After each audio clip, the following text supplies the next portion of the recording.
the problem is, and we saw a little of it in the recent House race in Georgia, where our candidate was told, you didn't pass the litmus test on certain things. I mean, that's absolutely crazy. We've got to get to the point where we understand that Democrats will not get into the majority unless we have blue dogs.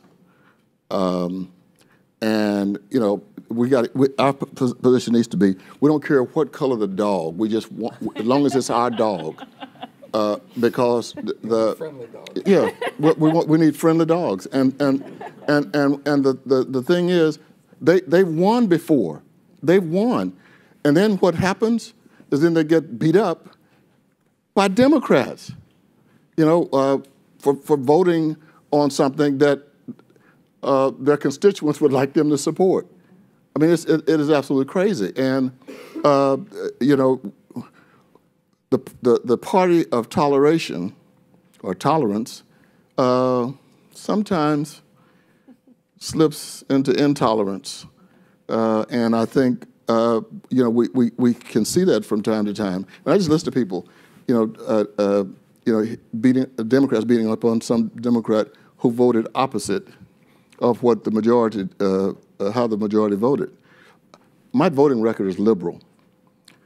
So it's a weird kind of a deal. I mean, I get a 100 on from every liberal group, and at the last election, I got a 100 from every rural organization. Mm-hmm. I think you can do it if you're true. If you're true, and not, I hate to use the word fake, man. Let's mess up that word. Well, you know what you're saying, and I'm on the Georgia candidate there. I think he's a fine young man. I think, he did the best he probably could, but you picked a candidate that didn't live in the area, and so he had to fight residency from day one. So you get behind the 8 ball, and you have to find your way out of that.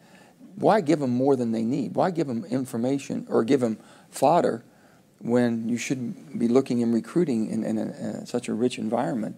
That was unfair to the young man to pull him into that, even though he had a desire to serve. I think knowing it's going to be hostile. That's what happened.